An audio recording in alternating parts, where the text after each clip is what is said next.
ठीक है, तो जो नाभि नली और कोड़ी की समस्या है, हमारा ये कितना हिस्सा है, कितना बड़ा एरिया होगा ये वाला, कितना होगा, 1 फीट, 1 फीट, 1 फीट का बॉक्स है ये, है ना, 1 फीट का बॉक्स है।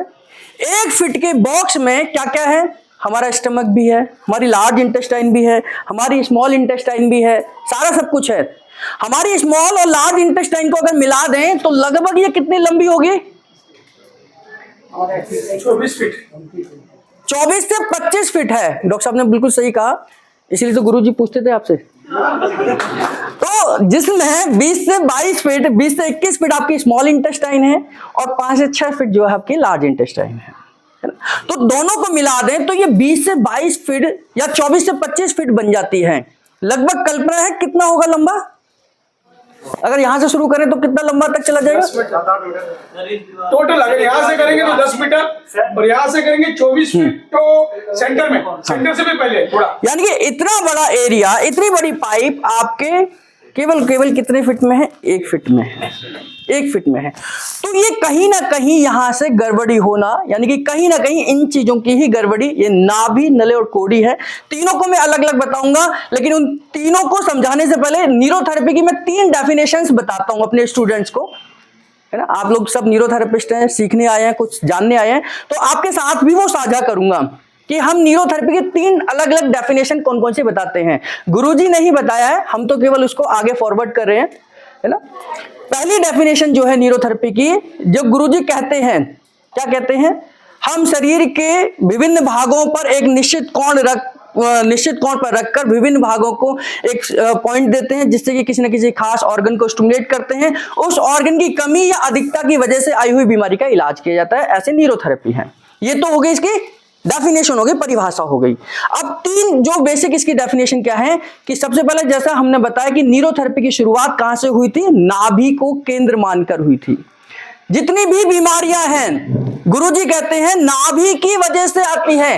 नाभि अगर डिस्टर्ब होगी, नाभि अगर गड़बड़ होगी तो हमें शारीरिक मानसिक बीमारियां आ सकती हैं, आ सकती है। कोई ये मानता है कि नाभि की गड़बड़ी से मानसिक बीमारियां भी आ सकती हैं? आप लोग एग्री करते हैं? हाँ, क्योंकि मैं एक स्टेटमेंट आपको देता हूं।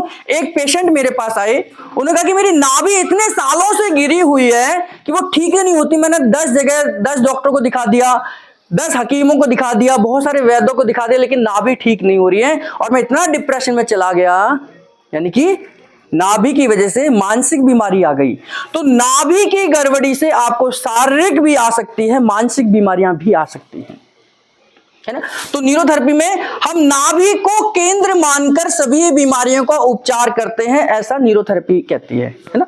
हम नाभि को केंद्र मानकर, यानी कि नाभि अगर अपनी जगह पर नहीं है तो उसे हम केंद्र में लाने की कोशिश करते हैं, क्योंकि नाभि जब ऊपर की तरफ जाएगी तो आपको गैस, एसिडिटी, बदहजमी, एसिड रिफ्लक्स जैसी समस्याएं आनी शुरू हो जाएंगी। नाभि नीचे की तरफ जाएगी तो आपको लोअर एब्डोमेन में पेन आ जाएगा। फीमेल है तो यूट्रस से रिलेटेड प्रॉब्लम आ सकती है, प्रोलैप्स ऑफ यूट्रस हो सकता है, प्रोलैप्स ऑफ रेक्टम हो सकता है, ये नाभि की वजह से हो सकता है। नाभि दाएं और बाएं जाएगी तो मैंने बहुत सारी वीडियोज में बोला है, कॉन्स्टिपेशन हो सकता है, इन्फ्लामेशन हो सकता है, लूज मोशन हो सकता है, इन्फेक्शन हो सकता है, कोलाइटिस हो सकती है, आईबीएस हो सकता है ना। तो नाभि की गड़बड़ी से इस तरीके की समस्याएं आती हैं। ये मैंने आपको उसमें पीडीएफ भेज दी है ग्रुप में, तो अगर कोई चीज रह जाए तो कोई चिंता मत करना, सब उसमें मिल जाएगी। कोड़ी क्या है? कोड़ी क्या है? कोड़ी एक सेटिंग है, एक जगह है, मैं साइंस के हिसाब से बता रहा हूं, और ये बच्चों में होती है। हमारे तो, मैंने कभी आज से 5 साल पहले की बात करूं तो मैंने कभी बड़ों में कोड़ी की समस्या नहीं सुनी थी। जैसे मैंने गूगल पे भी सर्च करा तो गूगल के पास कोई जानकारी नहीं है कोड़ी की समस्या को लेकर। तो कोड़ी क्या है, पहले बचपन में होती थी। बहुत सारे बच्चों को आपने देखा हो कि वो एकदम से हंसली जिसको बोलते हैं, यहां से ये सेटिंग बिगड़ जाती है और वो बहुत तेज रोना शुरू करते हैं और वो लगातार रोते रहते थे, लगातार रोते रहते थे। और कोई पास की दाई माँ आकर एक हल्का सा झटका देती थी, वो ठीक हो जाती थी और बच्चा ठीक, वो खाना भी शुरू कर देता, पीना भी शुरू कर देता, नहीं तो वो रो रो के बेहाल हो जाता है। वही समस्या आज बड़ों को हो रही है, वही समस्या आज बड़ों को हो रही है। वही कोड़ी की समस्या जो बचपन में होती थी आज बड़ों को हो रही है। क्यों हो रही है, क्या है? इसके बारे में भी बात करूंगा। और ये सेटिंग है, आप उसमें पीडीएफ में देखेंगे तो कोड़ी क्या है, एक स्टर्नम बोन का लास्ट भाग है। अगर आप रिब्स का एरिया देखेंगे, स्टर्नम बोन का एरिया देखेंगे तो लास्ट में एक छोटा सा कार्टिलेज का बना हुआ एक पार्ट है, वो सॉफ्ट बोन बोलते हैं उसको, सॉफ्ट बोन बोलते हैं उसको। अगर मैं डायग्राम देखता हूं, अगर आपको समझा पाए ना, तो इसको अगर साइंस की भाषा में देखें तो इसे जायफॉइड प्रोसेस बोलते हैं। जायफॉइड प्रोसेस कार्टिलेज है एक, और ये सॉफ्ट कार्टिलेज है।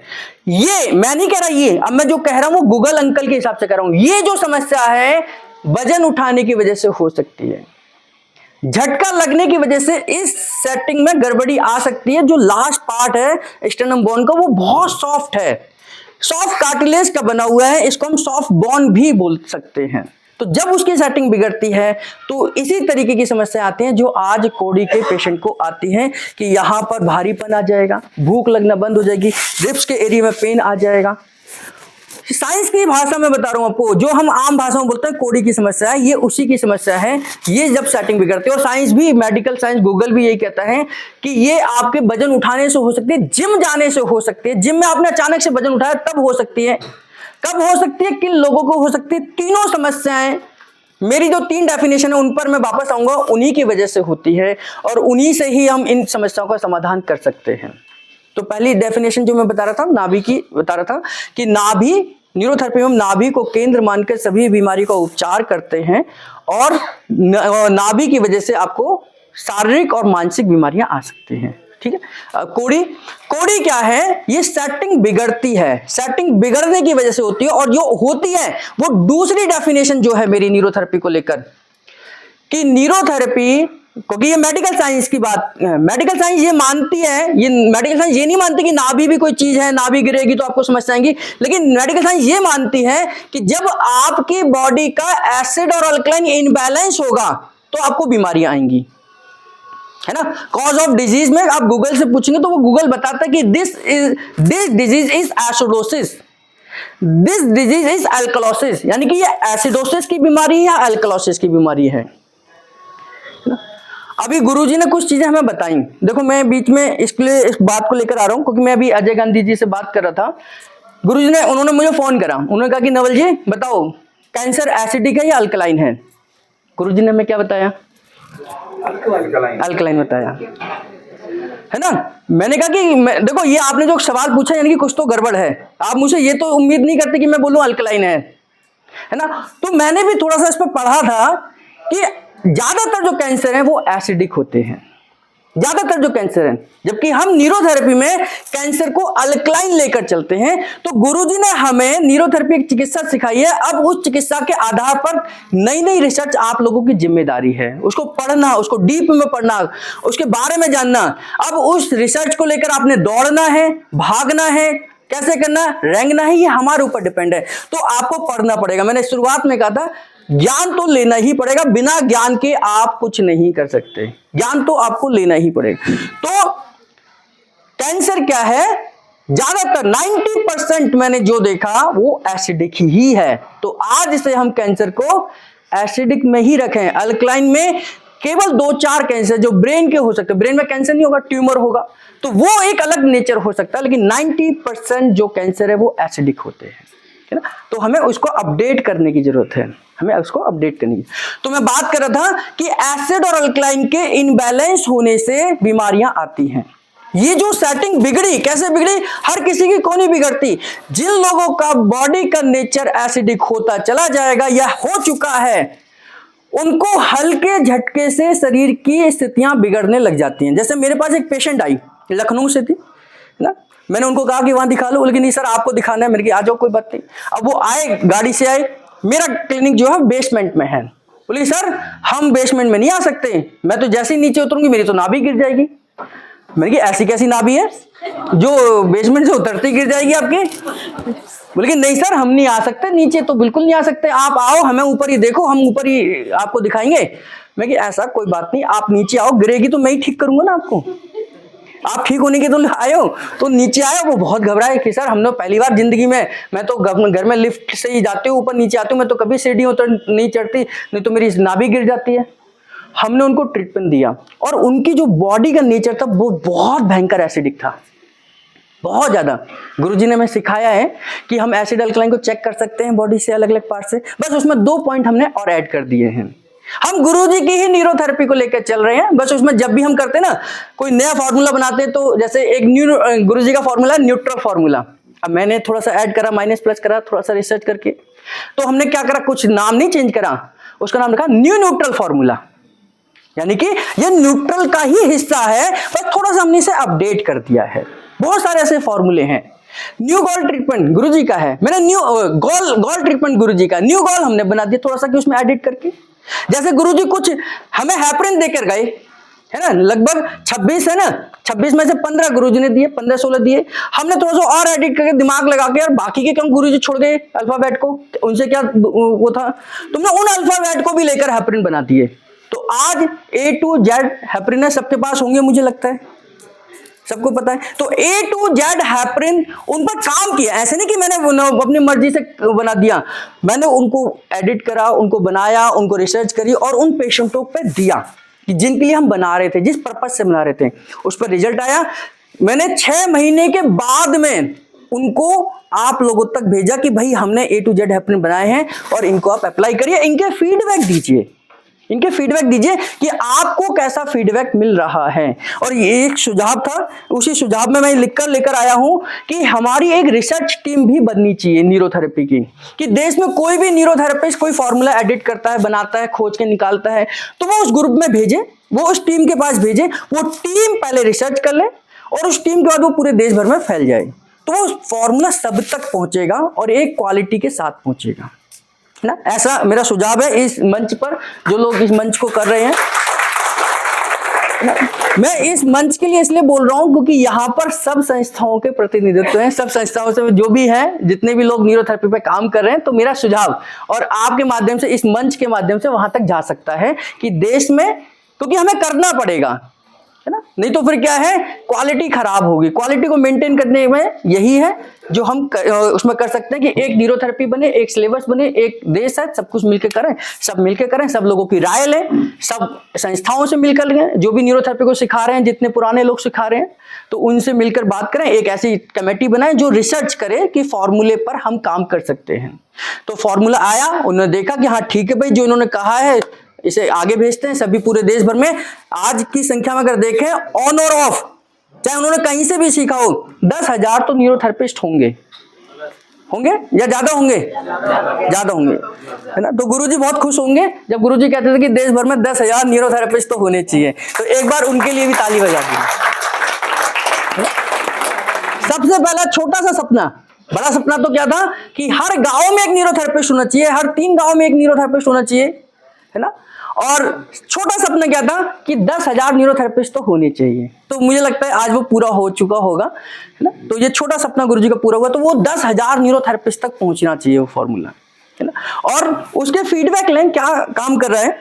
तो हम मैं वापस आता हूं कि एसिड और अल्कलाइन की इन गड़बड़ी की वजह से वो जो लेडीज आई थी उसको ठीक करा, और उसकी वीडियो हमने यूट्यूब पर अपलोड करी कि वो डेली हमने कहा कि अगर आपको ठीक होना है तो 5-7 दिन आप यहाँ रुकिए, पास में हमने पीजी में उनको रुकवाया और वो दिन में 2-3 बार ट्रीटमेंट दिए, क्योंकि एक दिन में तो नेचर चेंज नहीं हो सकता। नाभि तो ठीक हो सकती है एक दिन में, कोड़ी तो ठीक हो सकती है एक दिन में, लेकिन बॉडी का नेचर एक दिन में कभी चेंज नहीं होगा, कभी चेंज नहीं होगा। तो नेचर को ठीक करने के लिए हमें ट्रीटमेंट देने पड़ेंगे। आप कोड़ी तो एकदम से, बहुत सारे लोग यूट्यूब पर हैं 2 मिनट में कर देते हैं, है ना। बहुत सारे लोग खींचा खतानी करके नाभि को अपनी जगह पर ले आते हैं। बाबा वो एक बार में उस दिन तो ठीक हो गई, वो पेशेंट कहता है सर फिर दोबारा वहीं पहुंच गई।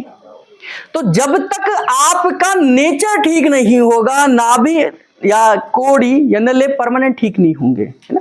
तो दूसरा हमारी जो डेफिनेशन है, न्यूरोथेरेपी एसिड और अल्कलाइन को बैलेंस कर सभी बीमारियों को उपचार करती है। ये गुरुजी ने हमें बताया। जब गुरुजी गंगाराम में एम्स में लेक्चर देने गए तो नाभि के बारे में जब बोल रहे थे तो लोगों को लगा, डॉक्टर को लगा नाभि तो होती नहीं है, ये साइंस का आधार क्या है। फिर हम कह रहे थे कि नाभि हमारा आधार है ट्रीटमेंट का, न्यूरोथेरेपी नाभि पे टिकी हुई है, और वो डॉक्टर एमबीबीएस और एमडी कह रहे हैं कि हम तो नाभि बताओ किस अल्ट्रासाउंड में आती है, किस एक्सरे में आती है। जब आपका कोई आधार ही नहीं है और आप कह रहे हो इतनी बड़ी साइंस खड़ी कर दी आपने, तो गुरुजी ने भी धीरे धीरे उस चीजों को चेंज करा। गुरुजी ने कहा कि नहीं, हम आपकी लैंग्वेज में आपको सिखाएंगे और आपको बताएंगे। और जैसे ही लैंग्वेज चेंज हुई कि हम न्यूरोथेरेपी में एसिड अल्कलाइन को बैलेंस कर सभी बीमारियों का उपचार करते हैं, तो उनको समझ आ गई। क्योंकि एलोपैथी भी ये मानता है कि बॉडी के अंदर एसिड और अल्कलाइन की गड़बड़ी से ही बीमारियां आती हैं। आप किसी भी बीमारी को गूगल से पूछ लीजिए कि नेचर ऑफ दिस डिजीज, वो बता देगा दिस इज एसिडोसिस, ये अल्कलोसिस है ना। तो वो हम उसको बैलेंस करना जानते हैं, तो हम बॉडी के नेचर को ठीक कर कर कोड़ी की समस्या का समाधान कर सकते हैं। कोड़ी को ठीक करना बड़ी बात नहीं है, उसे ठीक बनाए रखना बड़ी बात है। कोड़ी को ठीक करना हो तो कोई भी गांव का, आप लोग हरियाणा से भी बहुत सारे लोग होंगे, वहां पर तो 2 मिनट में कोड़ी को उठा देते हैं, लेकिन वो परमानेंट ठीक होने के लिए टाइम लगेगा। ऐसे ही नले क्या है, इसका साइंटिफिक वर्ड आपको वहां से मिल जाएगा, मैंने उसमें पीडीएफ में डाला है। और इसी तरीके से नले क्या है, नले कहां पर होते हैं, कहां होते हैं, नाभि से नीचे कभी नले नहीं होते, नीचे तो यूट्रस है ना, नाभि से नीचे कभी नहीं होंगे। हालांकि स्मॉल इंटेस्टाइन है, लेकिन नले जब भी होते हैं वो इस तरफ होते हैं, इन दोनों तरफ होते हैं।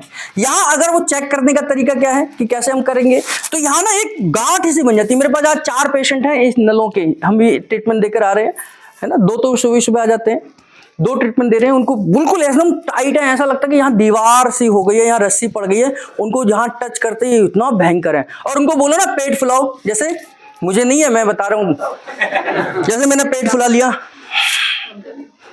उनका पेट नहीं फूलेगा। ये सबसे बड़ी पहचान है कि उनको नले हैं या नहीं। उनकी सबसे बड़ी पहचान है कि आप उनको कहेंगे ना सांस भरो तो पेट फूलना चाहिए, सबका पेट फूलना ही चाहिए, है ना, सबका पेट फूलना ही चाहिए। और सांस छोड़ो तो पेट अंदर जाना चाहिए, उनका कोई मूवमेंट नहीं होती।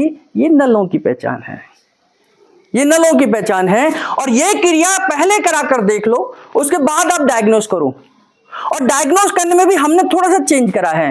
सारे लोग सीधे लिटाकर करते हैं, है ना, सीधे लिटाकर ही करते हैं। हम क्या करते हैं, थोड़ा सा पैर को ऊपर मोड़ लो, है ना, पैर मोड़ते ही उसका पेट नरम हो जाएगा। अगर आप पेट के पेशेंट को डायग्नोस कर रहे हैं, ध्यान करना, अगर आप पेट के पेशेंट को डायग्नोस कर रहे हैं और पेट आप बिल्कुल सीधा लिटाकर कर रहे हैं, तो आप 100% डायग्नोस पर नहीं जा सकते।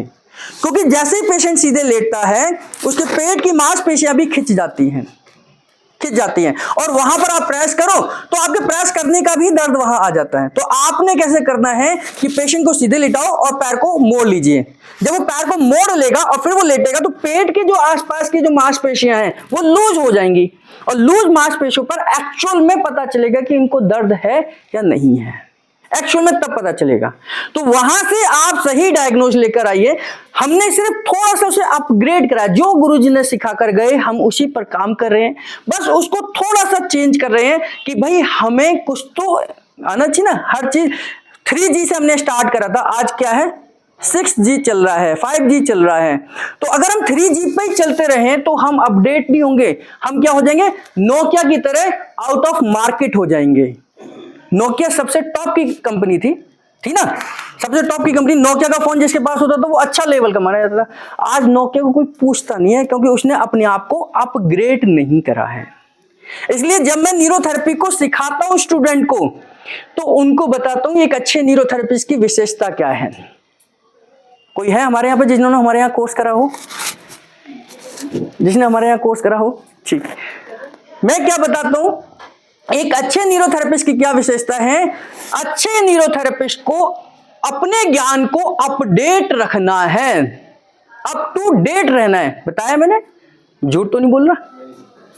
ठीक है, तो अपने ज्ञान को अपडेट रखना है कि सुधाकर जी ने एक नया फॉर्मूला बनाया, ग्रुप में आ रहा है, आप उसको अप्लाई करके देखिए ना। उन्होंने जिस पर्पज से बताया आपने वो करा क्या? या आप वही, जब मैंने न्यूरोथेरेपी सीखी थी तो 50 फॉर्मूले थे, टोटल 50 पॉइंट थे, इतनी तो इससे ज्यादा तो ही नहीं। और आज मैं धड़ल्ले से कहता हूं कि मैं 150 पॉइंट न्यूरोथेरेपी के सिखाता हूं। ये 150 आ कहां से गए? ये अपग्रेड है, अपडेट है, आपको अपग्रेड होना ही पड़ेगा। 150 फॉर्मूले हैं, 150 से ज्यादा ही होंगे। इन्होंने पीडीएफ तैयार करी थी, आपने कितने थे? 160 प्लस हो चुके हैं। और हमने न्यूरो कितने 175 प्लस है, 175 प्लस। और मैंने न्यूरोथेरेपी जब सीखी थी तो 50 के साथ सीखी थी, और हर दिन एक नया फॉर्मूला बन रहा है ज्यादा हर दिन। तो आपको अपडेट होना पड़ेगा, है ना, ये टेक्निक लेकर आनी पड़ेंगी, कुछ अपने आप को अपग्रेड करना पड़ेगा। और वो कब करना पड़ेगा? जब ऐसे सेमिनार्स होंगे, है ना, ऐसे सेमिनार्स होंगे। तो एक बार चतर सिंह जी के लिए और इनके लिए ताली बजा दो, तो कमल साहब जी के लिए। वरना बहुत सारे लोगों को तो आज भी 50 के साथ ही चल रहे हैं, बहुत सारे लोग तो आज भी 50 के साथ ही अपना जीवन यापन कर रहे हैं, है ना। तो आपको भी अपडेट होना पड़ेगा, और वो अपडेट होना बहुत जरूरी है। तभी आप आज की साइंस के साथ कंधे से कंधा मिलाकर करेंगे, क्योंकि जो पेशेंट आता है वो ध्यान करना अपनी बीमारी पर रिसर्च कर आता है। एक पेशेंट है, नाम नहीं लूंगा उस जगह का क्योंकि मुझे मना करा है, मैंने एक पेशेंट का नाम लेकर, वो बहुत बड़े मतलब वो है, तो मुझे फोन आ गया सीनियर का, नवल जी नाम नहीं लेते ऐसे। मैंने कहा ठीक है, वो गलती हो गई, मेरे को नहीं पता था वो रिकॉर्डिंग चल रही है। तो फिर मैंने, वो पेशेंट है और वो इतना मुझे डेली फोन करके पूछता है, सर आप ठीक कर लोगे ना मुझे। मैंने उसे बोला कि आप, वो ऑपरेशन के लिए जा रहा था, हमारे संजय जी देख रहे हैं उन पेशेंट को, वो ऑपरेशन के लिए जा रहा है, हैदराबाद का सीनियर डॉक्टर है, गैस्ट्रोलॉजिस्ट है, ऑपरेशन करने वाला है। मैंने उससे केवल एक कहा कि आप जा रहे हैं, वो उसने कहा कि सर इन्होंने अमिताभ बच्चन का ऑपरेशन करा है ना। मैं बहुत अच्छी बात है। मैं कि आप ये पूछना, उसको कोड़ी की समस्या, मतलब यहाँ की समस्या है, कोड़ी की तो नहीं है, ये ईसोफेगस ना इनएक्टिव हो गया है, उसकी पेरिस्टाल्टिक मूवमेंट रुक गई है, और यहाँ पर हाइटस हर्निया हो गया, यहाँ लूज हो गया बल्ब। तो कह कि सर मेरा कल ऑपरेशन हो जाएगा, और क्योंकि आप न्यूरोथेरेपी से ठीक हो नहीं पाएगा। मैंने कि आपने केवल इतना पूछ लेना, आप हाइटस हर्निया का जो मुंह खुला हुआ है, जो वाल्व का मुंह खुला है कार्डियक स्फिंक्टर का, वो तो आप छोटा कर दोगे, तो क्या आप उस पेरिस्टाल्टिक मूवमेंट को भी वापस लेके आ सकते हो ऑपरेशन से, है ना। उसने बोला कि सर मैं इतना बड़ा डॉक्टर, उसने तो अमिताभ बच्चन का ऑपरेशन करा है। मैंने कहा कि आप पूछ लेना बस, अगर वो कह दे कि हाँ ला सकते हैं ऑपरेशन के बाद, आपकी कोई समस्या नहीं होगी, आपको खाना खाने में कोई समस्या नहीं होगी, आपको निगलने में कोई समस्या नहीं होगी, तो आप तुरंत ऑपरेशन करा लेना। क्योंकि मैं कहता हूं कि आपको ऑपरेशन कराना चाहिए। जैसे मोतियाबिंद का कोई पेशेंट आता है, कोई ऐसे स्टेज का आता है कि जब मुझे लगता है कि यार अंदर तो इन्फ्लेमेशन हो रही है, गॉल ब्लैडर का पेन है, आप तो इसको बचा लो नहीं तो फट जाएगा, तो हम भी कहते हैं भी आपको ऑपरेशन ही कराना चाहिए। क्योंकि 20% तो है ना, 20% तो बीमारियां हैं। ऐसा नहीं कि मैं ही भगवान हूं कि मैं तथास्तु बोलूंगा सारी बीमारियां ठीक। भाई हमें भी तो वेट एंड वॉच चाहिए ना, हमें भी तो टाइम चाहिए बीमारी को इलाज करने के लिए। वो आज 4th ग्रेड की स्टेज के लेके आ जाए और डॉक्टर ने कल ऑपरेशन बोला है, तो मैं कोई जादू थोड़ी कर दूंगा उसके शरीर में। तो मैंने उससे कहा कि आप ये चीज का ऑपरेशन करा लो, कोई बात नहीं, इसका तो आपको कराना चाहिए। लेकिन क्या उनसे पूछना कि पेरिस्टाल्टिक मूवमेंट वापस आ जाएगी। उन्होंने वहां पहुंचकर डॉक्टर हैदराबाद जाकर, क्योंकि ऑपरेशन था उसी दिन, उन्होंने उससे बातचीत करी, डॉक्टर साहब देखिए सीरियसली बताना, क्योंकि मैं पैसा खर्च कर रहा हूं, मैं आपसे पैसे मांगूंगा भी नहीं जो मैंने आपको जमा कर दिए हैं। क्या आपके ऑपरेशन के बाद मेरा इश्यू, ये तो कार्डियक स्प्रिंग तो आप कर देंगे श्रिंक, लेकिन ये क्या मेरी जो पेरिस्टाल्टिक मूवमेंट रुक गई ये वापस आ जाएगी?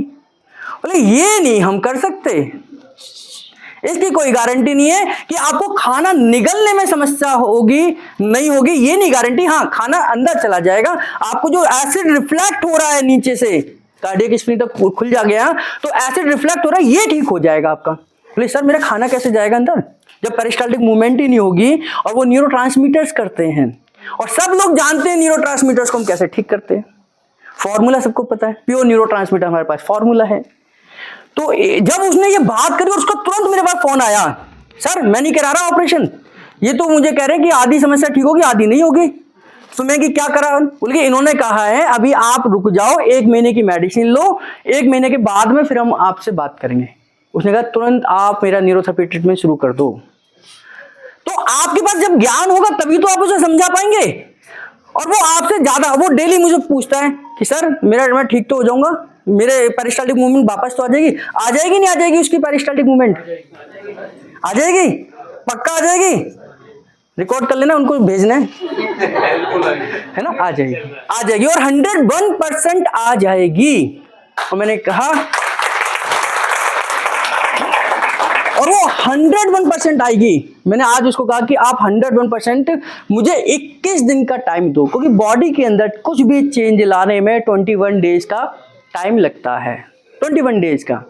आप किसी भी अच्छी आदत को अपनाना चाहते हैं, आप 21 दिन उसे फॉलो कर लीजिए, 22वें दिन आपको करने की जरूरत ही नहीं है, वो अपने आप आपकी जरूरत बन जाएगी।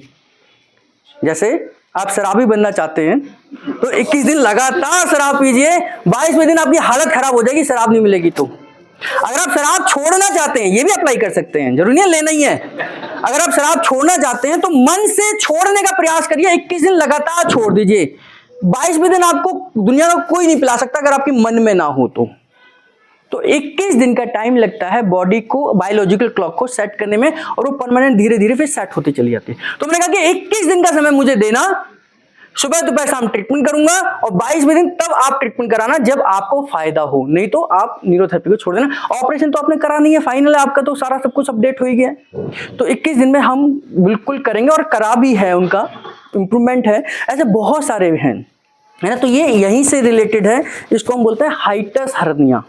हाइटस हर्निया यहीं पर है, कार्डियक स्फिंक्टर के पास है। तो ये भी कई सारे लोगों को ये कंफ्यूजन होता है कि ये कोड़ी की समस्या तो नहीं, कोड़ी एक अलग चीज है, हाइटस हर्निया एक अलग चीज है। हाइटस हर्निया में आपका अल्ट्रासाउंड बता देगा, कोड़ी में नहीं बताएगा अल्ट्रासाउंड आपको। कोड़ी में आपको यहां पर दबाते ही एक अलग सी फीलिंग होगी। ये देखिए यहाँ पर मैं दबा रहा हूं, यहां पर नहीं दबेगा क्योंकि ये हड्डी है, लेकिन जैसे ही यह खत्म होती है, ये कोड़ी है, ये कोड़ी है। और जिन लोगों की हट जाती है, या तो वो जानते हैं कि कोड़ी की समस्या क्या है, या जो ठीक कर सकता है वो जानता है, और कोई नहीं समझ सकता उसकी समस्या को। सब बोलते हैं साइकोलॉजिकल बीमारी है इसको, डॉक्टर उसको साइकोलॉजिकल बीमारी डिक्लेयर कर देते हैं कि ये आपके मन का वहम है, आपको बीमारी नहीं है। हमारे पास इवास है हॉस्पिटल, मेंटल हॉस्पिटल है, वहां भेज देते हैं, अब आपका इलाज यहां से होगा। और बेचारा वो कोड़ी की समस्या का इलाज कहां करा रहा है बताओ, मेंटल। तो ऐसा है। और वो उसने एक दिन आके सर्च कर ली गूगल पे, ये मेडिसिन जो चल रही है काहे की है, ये बोले ये मन को शांत करने की, नींद लाने के लिए। मुझे नींद की समस्या तो है ही नहीं, ये मेडिसिन कौन सी चला रहे हैं मेरे को, है ना। ये बीमारी कुछ और है, मेडिसिन कुछ और चल रही है, दुनिया कहीं और ही चल रही है। तो फिर वो सर्च करता है कि यार मुझे समझ कौन सकता है, और उस समय एक न्यूरोथेरेपिस्ट की भूमिका बहुत महत्वपूर्ण हो जाती है। और ये भी नहीं है कि आपने केवल हाँ मैं ठीक कर दूंगा, मैंने तो ये ऐसे बहुत सारे पेशेंट ठीक किए, ऐसे नहीं करना है।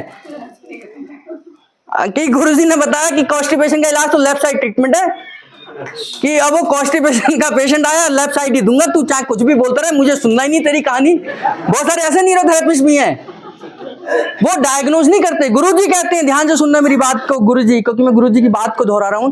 गुरुजी कहते हैं पहला दिन जितना ट्रीटमेंट में नहीं लगेगा, उससे ज्यादा तो कई गुना आपको डायग्नोज में लगना चाहिए, उसकी समस्या को समझना है। अगर आपका ट्रीटमेंट 15 मिनट का, तो 45 मिनट आपको उस बीमारी को सुनना है, समझना है।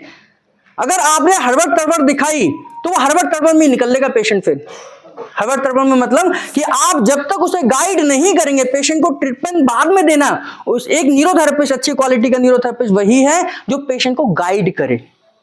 आप मत सोचो कि यार ये मेरे हाथ से निकल ना जाए, आज तो ये पैसे दे के नहीं जाएगा, आज तो ये ऐसे ही चला जाएगा, मत सोचो। अगर आपने सही गाइड करा तो कन्याकुमारी तक, हैदराबाद में मुझे रात को 12 बजे बुलाया था एक पेशेंट ने। हैदराबाद में गैस्ट्रोनोलॉजिस्ट, कुछ एशियन बड़ा हॉस्पिटल है, वो बहुत बड़ा हॉस्पिटल है। रात को 11 बजे मेरी फ्लाइट कराई थी, मैं 1 बजे वहां पहुंचा था, 3 बजे मैंने ट्रीटमेंट दिया, तब जाकर मैं सोया था। अगर आपके अंदर क्वालिटी है तो, आपके अंदर क्वालिटी है तो। लीवर में पानी भर रहा था उसको, लीवर के अंदर से पानी निकाल रहे थे। मैं वहां 4-5 दिन रहा, हैदराबाद में पूरा घूम कर भी आया। उनके बेटे ने मुझे घुमाया गाड़ी में बिठाकर कि सर आप आए हो इतनी दूर क्यों, क्योंकि उसको कुछ फर्क लगा है, कुछ उम्मीद है कि न्यूरोथेरेपी से मेरे फादर ठीक हो जाएंगे, है ना। जब ये ज्ञान होगा तो आपको हैदराबाद भी बुलाएंगे लोग, कन्याकुमारी भी बुलाएंगे, विदेशों में खुद बुलाएंगे। आप लोग देखते होंगे मेरे स्टेटस में, मैं खुद नहीं अपने खर्चे पर नहीं जाता, है ना। मैं क्या कहता हूं, अच्छा तुम मुझे 1 दिन के लिए बुला रहे हो, बस 1 दिन और पहले की टिकट करा दो, 1 दिन मैं घूमूंगा, 1 दिन पेशेंट देखूंगा, है ना।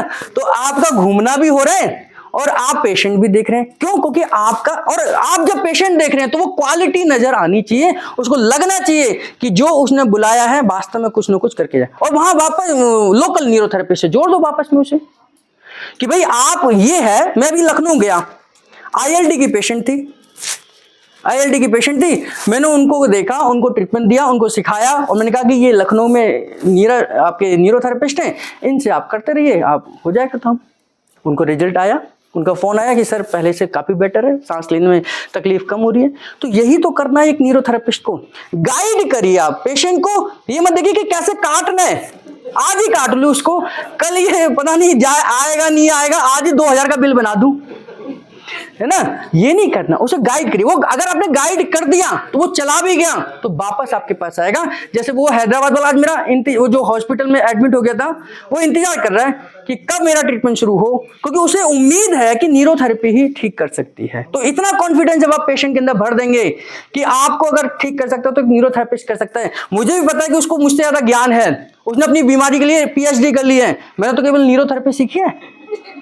उसने अपनी बीमारी पे PhD कर ली है और मैंने केवल न्यूरोथेरेपी के ज्ञान से उसको समझा दिया। तो यही काम करना है।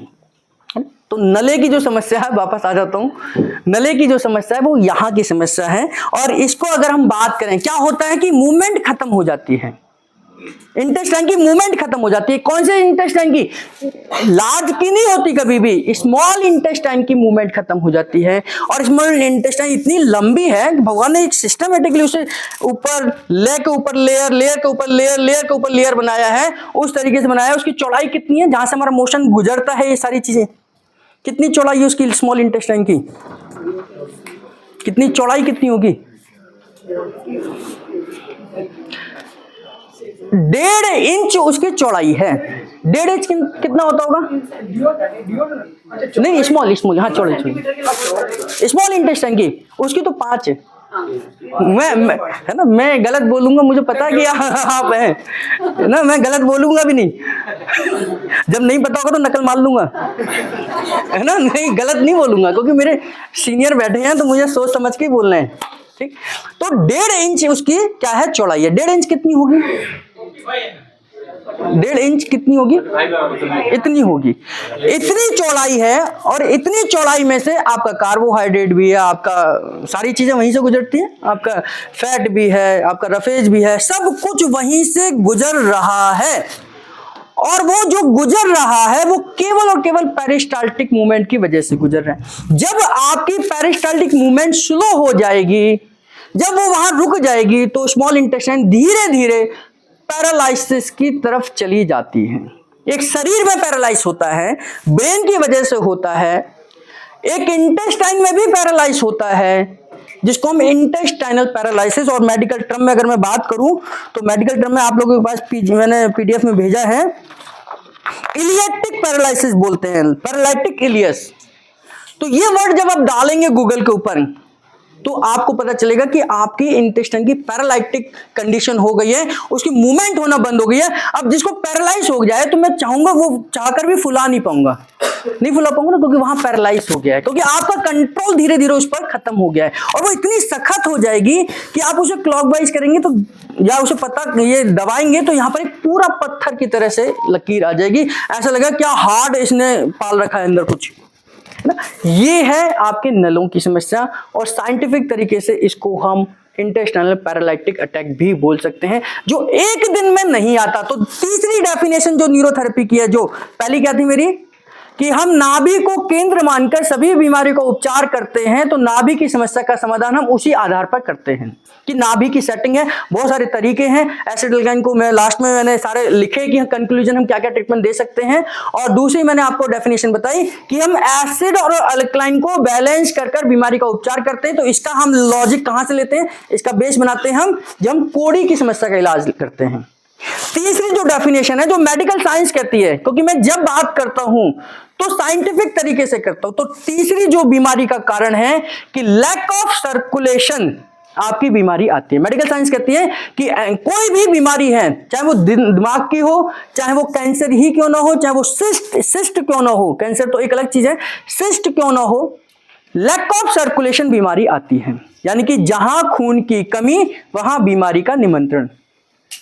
जहां खून की कमी, हमारे सेल हैं, गुरुजी कहते हैं 10,000 करोड़ सेल हमारी बॉडी के अंदर हैं। गुरुजी समझाते थे कि 10 लिखो, उसके बाद 32 जीरो लगा दो और उसको काउंट करो, इतनी सेल हमारे शरीर के अंदर है। इनकी बेसिक नीड क्या है? इसकी बेसिक नीड है सेल की ऑक्सीजन और ब्लड सप्लाई। ग्लूकोज और ऑक्सीजन। ऑक्सीजन कैसे आएगी? ऑक्सीजन कैसे आएगी? तो ब्लड के थ्रू तो आएगी। ब्लड ही ऑक्सीजन को लेके जा सकते हैं, क्योंकि हीमोग्लोबिन की मोहब्बत कौन है? ऑक्सीजन है।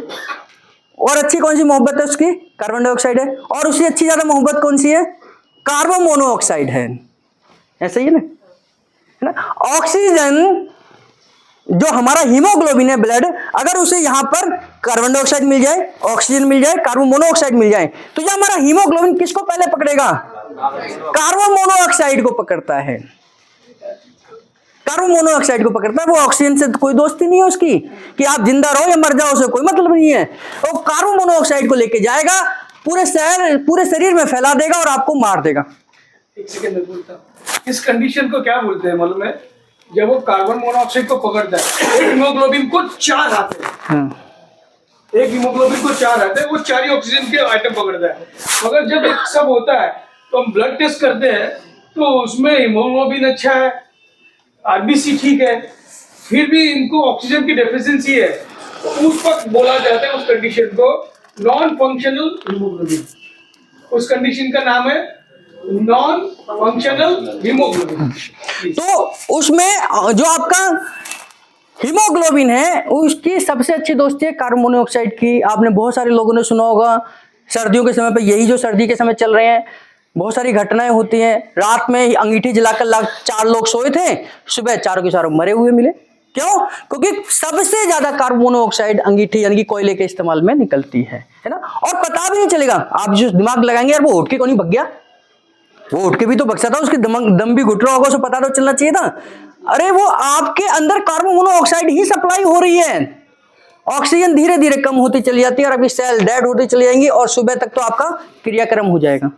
उस पेशेंट का मतलब जो भी ऐसी गलती करके सोएगा, तो हीमोग्लोबिन क्या करता है? ऑक्सीजन को लेके आता है, क्योंकि बाहर सबसे ज्यादा क्या है? ऑक्सीजन है। ऑक्सीजन को पकड़ता है, अंदर लेके जाता है, सेल तक पहुंचता है, सेल के अंदर ऑक्सीजन जाती है, ऑक्सीडेशन होता है, वहां पर आपका एटीपी निकलता है, कार्बन डाइऑक्साइड निकलती है और H2O निकलता है। ऐसे मैं कुछ पढ़ाता हूं, तो वहां से कार्बन डाइऑक्साइड पैदा होती है, फिर वहां से कार्बन डाइऑक्साइड को लेकर आता है हीमोग्लोबिन और बाहर छोड़ देता है। इसी को हम क्या कहते हैं? सांस का लेना और सांस का छोड़ना कहते हैं। तो हमारे सेल की, मैं बात कर रहा था सेल की, हमारे सेल की बेसिक नीड क्या है? ऑक्सीजन है और ग्लूकोज है। इसलिए ग्लूकोज 24 घंटे हमारे ब्लड में रहता है। कभी भी ग्लूकोज चेक कर लेंगे, जीरो किसी का नहीं आएगा। जिसका जीरो आ जाएगा वो परमानेंटली जीरो हो जाएगा, है ना? तो ग्लूकोज तो परमानेंट ब्लड में रहता ही रहता है। तो ग्लूकोज चाहिए ही चाहिए। तो यही 2 बेसिक नीड है हमारे इसकी, और यही बेसिक नीड कहां कम हो जाती है? हमारे इंटेस्टाइन के अंदर कम हो जाती है। तो तीसरी डेफिनेशन जो है कि हम न्यूरोथेरेपी के ट्रीटमेंट से बॉडी के अंदर ब्लड सर्कुलेशन को ठीक कर बीमारियों का उपचार करते हैं ना। कोरोना के काल में हमने ऑक्सीजन ट्रीटमेंट से कितने लोगों के लंग्स को ब्लड सप्लाई बढ़ाई थी। ऑक्सीजन लेवल हम चेक कर रहे थे, कितना 95 आ गया, 90 पहुंच गया, तो उससे ज्यादा ही हमारे ऑक्सीजन ट्रीटमेंट से आया। गुरुजी ने ऑक्सीजन ट्रीटमेंट रखा ही इसीलिए था इसका नाम। उन्होंने हमारे किताबों में लिखा है गुरुजी ने कि मैंने एक पेशेंट का ऑक्सीजन लेवल इस ट्रीटमेंट से बढ़ाया था, हॉस्पिटल के पेशेंट का, इसलिए इस ट्रीटमेंट का नाम मैंने ऑक्सीजन रखा है। क्योंकि मैं पढ़ाता हूं तुम। हाँ जी, नहीं बैठे बैठे बोलो, कोई बात नहीं। हाँ बैठे बैठे बोलो। मेरे वाइफ थी, कोरोना हो चुका था, दीनदयाल में भर्ती थी और मैं साथ में था। उनका जो है ऑक्सीजन 60 और 65 रह चुका था। डॉक्टर ने जवाब दे दिया था। मैंने बोला डॉक्टर साहब मुझे अपना इलाज करना। कहले आप कैसा इलाज करोगे? और मैं न्यूरोथेरेपिस्ट हूँ, मैं अपना इलाज करूँगा, मुझको एक चांस दो। कहले आपको खुली छूट है। मैंने ऑक्सीजन का ट्रीटमेंट दिया, जो मेरी समझ में आया मैंने दिया। तो ऑक्सीजन एकदम 80 होगी, फिर एकदम 90 होगी, फिर 95 होगी। फिर 2 घंटे के बाद डॉक्टर ने चेक किया, ये कैसा हो गया? भाई जैसे भी हो गया, भगवान ने किया, मैंने कुछ नहीं किया। बहुत बढ़िया, बहुत बढ़िया। तो वसूल हो गया ना, 30 गुना पैसा वसूल हो गया। ये एक नहीं, ऐसे बहुत सारे एक्सपीरियंस आप लोगों के पास होंगे, ऐसे बहुत सारे एक्सपीरियंस होंगे। मैंने तो बहुत सारे एक्सपीरियंस देखे, और जब ये एक्सपीरियंस आते हैं तो हाँ कोटिया जी कुछ कह रहे हैं। एक्सीडेंट के ऊपर याद आ गया सर। एक ऐसे हॉस्पिटल में पेशेंट एडमिट था जी। रात भर वो कोई महिला एडमिट हुई थी, वो भी मैं स्टोर वगैरह पे लगाता रहता हूँ, करता हूँ। हॉस्पिटल में जाने में किसी को डर लगता है ना कि मैं इतना कोई बड़ा डॉक्टर नहीं हूँ, तो मुझे हॉस्पिटल में लिया जा रहा है, कार में बिठा के, नहीं विशाल जी आप चलिए। वो भी लोग लगाते हैं ना सब कुछ अपना, पैरों पे लोग ऑक्सीजन सब कुछ लगाते हैं। वो महिला चुप ही नहीं हो रही है, रो रही है, मतलब वो उनको नींद नहीं आ रही है। अब मैंने कहा इनको समझ में नहीं आ रहा क्या ट्रीटमेंट दूं, बोले खून की कमी से ना इनको पैरालिसिस हुआ है। और ये कुछ शांत तो हो, कम से कम शांत भी नहीं हो रही है, सो भी नहीं रही है, ऑक्सीजन भी लगा दी है, सब कुछ लगा दिया है। तो मैंने बस गुरुजी का नाम लेके ऑक्सीजन फॉर्मूला स्टार्ट करा। बहुत बढ़िया, बहुत बढ़िया। तो वीडियो भी है जी। पूरा ऑक्सीजन लेके वो नींद से सो गई। वो मुझे ये क्या, ये कौन सी थेरेपी है? तो ये ऐसे एक्सपीरियंस बहुत सारे हैं, आप लोगों के पास भी होंगे, आप लोगों के पास भी होंगे। जब मैं स्टूडेंट पढ़ाते हैं ना, देखो ये जो कॉन्फिडेंस है जो मैं यहाँ आकर बोल रहा हूँ और कॉन्फिडेंस के साथ बोल रहा हूँ, तब होता है जब आप ऐसे रिजल्ट लेते हैं। डॉक्टर साहब जब बोलते हैं तो उनका एक अलग कॉन्फिडेंस है, वो तो कैंसर को ठीक करते हैं, बहुत जबरदस्त है। मैं उस पर रिसर्च नहीं कर रहा अभी, क्योंकि मेरा बहुत दूर का है, मेरा काम पढ़ाने का है केवल, मैं पढ़ाता जाता हूँ।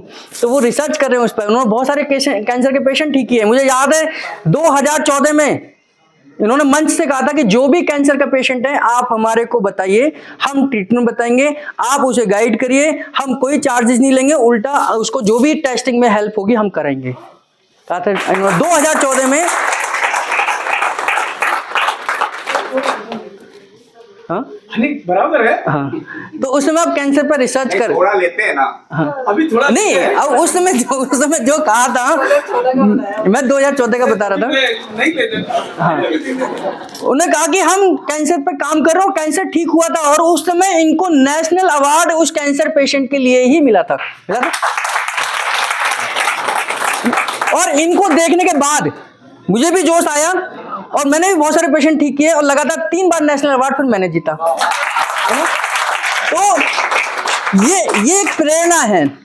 हम जो आपको कहानी बता रहे हैं कि आपको भी उस तरीके के जा सकते हैं, कर सकते हैं, और सब कुछ हो सकता है, न्यूरोथेरेपी से हो सकता है, क्योंकि हम बॉडी के अंदर ब्लड सर्कुलेशन को बढ़ाकर सारी बीमारी को इलाज कर सकते हैं। ये जो सर्कुलेशन रुका, पैरालिसिस क्या है, ब्रेन के अंदर ब्लड सप्लाई रुक गई, क्लॉटिंग हो गई, गुरुजी कहते हैं क्लॉटिंग हो गई तो पैरालिसिस हो गया।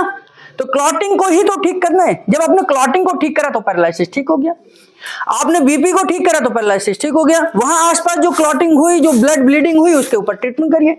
तो हर, चाहे वो नले की, अब नले की समस्या को क्या समझते हैं सब, कि उसको घिसाई करते रहो अंदर ही अंदर। नले की समस्या इससे कभी ठीक नहीं होगी, ध्यान करना। बहुत सारे लोग YouTube पर कहते हैं नले तोड़ दो, नले नहीं टूटते, नले कैसे टूट जाएंगे भाई, कोई ऑर्गन को तोड़ सकता है क्या? ये आपके स्मॉल इंटेस्टाइन है, कैसे टूट जाएगी ये?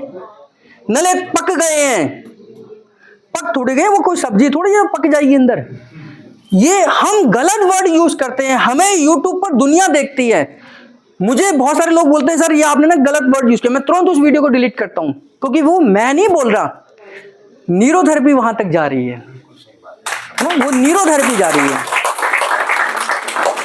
मुझे बहुत सारे लोग बोलते हैं सर आप कायरो का भी यहाँ पे सेटअप कर लो, आप भी प्रैक्टिस कराओ, आप भी कोर्स कर लो, 5,000 रुपए मिलते हैं 1 दिन के। मुझे बहुत सारे लोग फोन करके कहते हैं सर आपके यहाँ पर हम ऑर्गेनाइज करते हैं, 2 दिन की वर्कशॉप है, 1 दिन तो हम केवल सिखाएंगे, 1 दिन प्रैक्टिस ही कराएंगे, 5,000 आपके, 2,500 आप रखना, 2,500 हम रखेंगे। भाई क्या जरूरत है, क्यों करना है?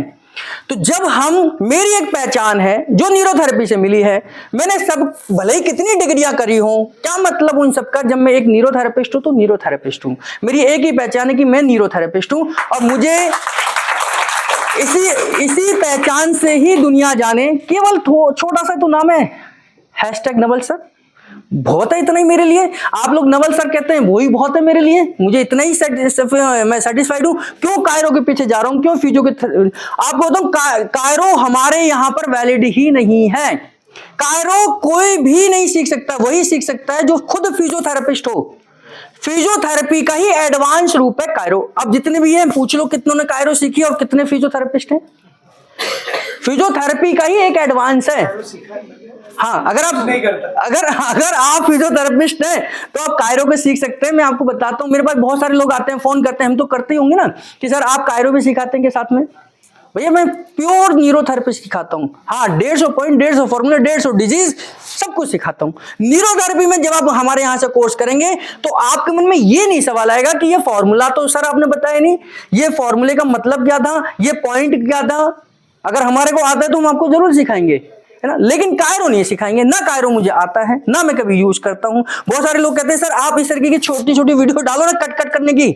मैंने भैया क्या कट कट करने की डालूं, मेरी रोजी रोटी ठीक ठाक चल रही है ना। आज मैं वो बंदा हूं, आपको बताता हूं कि न्यूरोथेरेपी से आप कहां से कहां पहुंच सकते हैं। मैं 12वीं पास करके दिल्ली में पहली बार आया था। मैंने हॉस्टल में यही पढ़ाई करी, मैंने 12वीं पास करी। 2000 मेरे पास थे, 2000 रुपये मैंने अपने सीनियर को दे दिए, उनको कहा ये भी आप दल लो, मैं न्यूरोथेरेपी सीख रहा हूँ। और धीरे धीरे वहाँ से मैंने कमाया, मतलब जो मुझे 500 रुपये महीने मिलते थे वो जमा करके मैं बॉम्बे गया और वहाँ से आकर मैंने न्यूरोथेरेपी में फिर 4-5 साल लगाए और उसके बाद अपना सेंटर खोला। और वो सेंटर आज भगवान की दुआ से, गुरु जी के आशीर्वाद से वहीं पर है जहाँ मैंने चलाया था।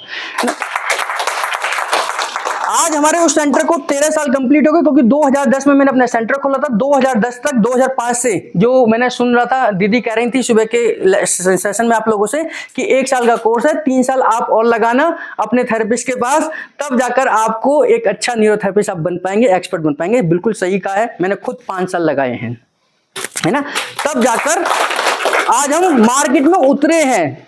2010 में उतरा था मार्केट में और तब से मार्केट में चल रहे हैं, ठीक है, हमारी ठीक है वैल्यू।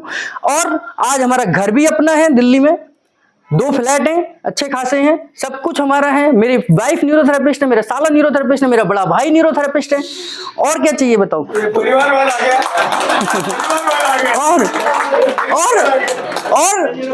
और सैकड़ों न्यूरोथेरेपिस्ट हमारे माध्यम से काम कर रहे हैं, सबका परिवार चल रहा है। क्यों मुझे दूसरी तरफ जाना है, मैं अपनी रोटी को देख लूं ना, मैं दूसरे की रोटी क्यों देखूं, थाली में क्यों देखूं भाई उसको क्या मिल रहा है।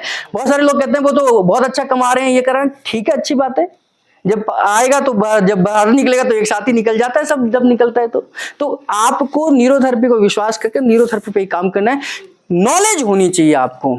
आप नॉलेज के लिए, मैं नहीं कह रहा कि आप देखो उन्होंने भी कायरो सीखा लेकिन अप्लाई नहीं करते। नॉलेज ले सकते हैं लेकिन उसका एडवर्टाइजमेंट मत करो, और खास सोचो तो सोशल मीडिया पे तो बिल्कुल मत करो। अगर आप न्यूरोथेरेपिस्ट हो तो आप क्लिनिक में यूज कर लो, कोई बात नहीं, पेशेंट को तो पता ही नहीं चलता कि क्या आपने न्यूरो करा, क्या फिजियो करा, क्या आपने कायरो करा, लेकिन उसको यूट्यूब पर मत डालिए। अगर आप यूट्यूब पे डाल रहे हैं तो आप न्यूरोथेरेपी के साथ ना इंसाफी कर रहे हैं, है ना, ना इंसाफी कर रहे हैं। तो मेरी तीसरी डेफिनेशन जो थी कि हम ब्लड सर्कुलेशन को ठीक कर कर आपके नलों की समस्या को ठीक करते हैं। ये नलें कहां से हैं, मैंने आपको बताया स्मॉल इंटेस्टाइन का भाग है। स्मॉल इंटेस्टाइन को ब्लड सप्लाई कहां से आती है, आपकी स्पाइन से आती है। हमारी पूरी बॉडी को ब्लड सप्लाई जो है, मतलब जो हमारे सेंसेशन है, जो हम नर्वस सिस्टम के हिसाब से समझते हैं कि सीएनएस में आपका ब्रेन आता है, सीएनएस में आपका ब्रेन आता है और स्पाइनल कॉर्ड आती है। ब्रेन से आपकी 12 क्रेनियल नर्व निकलती हैं, 12 क्रेनियल नर्व निकलती हैं जो आपके अपर पार्ट को कंट्रोल करती हैं, और जो आपकी 31 पेयर ऑफ स्पाइनल नर्व निकलती हैं वो पूरी बॉडी को कंट्रोल करती हैं। आपके पैरों में भी अगर ब्लड सप्लाई जा रही है, यानी कि सेंसेशन जा रहा है, तो आपकी कमर से जा रहा है। गुरुजी कहते हैं T8 प्रेस कर कर पुत्र कौन सा ऑर्गन स्टिमुलेट हो जाएगा, पैंक्रियाज हो जाएगा। T8 या T9 आप कर दो, लगभग वही है। गुरुजी ने कहा T8 है, मैंने थोड़ा रिसर्च करा तो मुझे लगा T9 के करीब में है, तो उन दोनों को ही आप कर दो। गुरुजी कहते हैं अगर नहीं भी समझ आता तो पूछो दर्द है या नहीं है। भाई तुम्हें T8 T9 समझ नहीं आ रहा तो आप पूछ लो ना कि पेन है या नहीं है, तो वहां क्लॉकवाइज करो, एंटी क्लॉकवाइज करो, आपके शुगर को मतलब फायदा होगा। तो स्पाइन को स्टिमुलेट करो, आपके ऑर्गन्स को सेंसेशन ब्लड सप्लाई बढ़ जाएगी। तो उसके लिए हम कौन सा फॉर्मूला इस्तेमाल करते हैं, ऑर्गन क्लियरेंस। सुधाकर और ऑर्गन क्लियरेंस करते हैं।